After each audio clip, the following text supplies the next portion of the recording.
Good afternoon. I'm here with Stephanie James, candidate for Blue Valley School Board.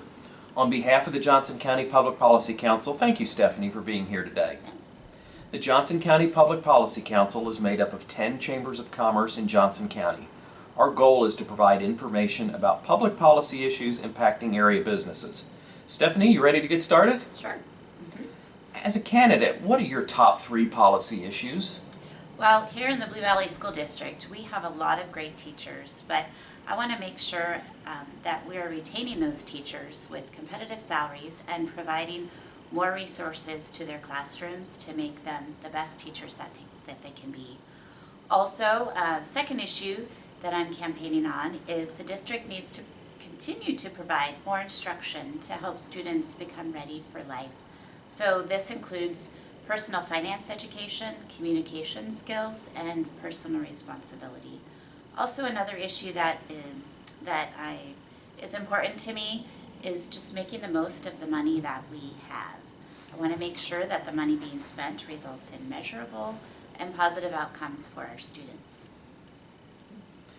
The Kansas Supreme Court recently ruled the current school funding formula is both equitable and adequate. However, the court retained jurisdiction over the case to assure the funding is maintained. Briefly, what are your thoughts on the new formula and the additional dollars that have been added to the K-12 school funding? Well, I'm pleased to see that the court ruled that the funding was adequate. However, the decision to retain the case means that the cloud of litigation still hangs over the state, which will mean uncertainty may still exist. Relative to the current funding, when the board sets the budget, I want to make sure that the funds that the district is allocated are child-focused, and that means that they're being prioritized for teachers, classrooms, and related learning things for students. And although the Supreme Court said that the new funding formula and the funding are constitutional, it's likely the legislature will look closely at accountability measures for student performance. Please describe the accountability measures you support and that you believe are reflective of student achievement. Sure.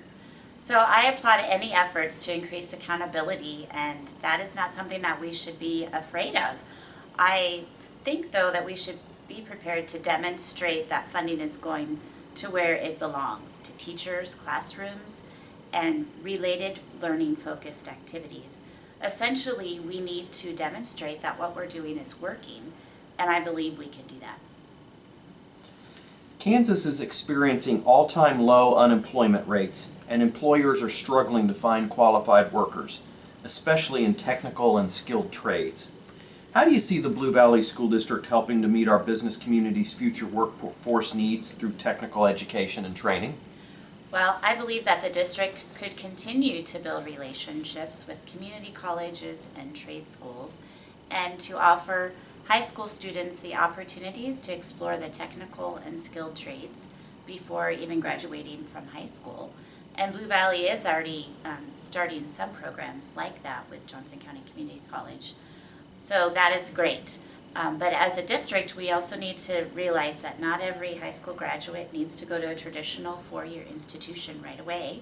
And we should recognize that as a district.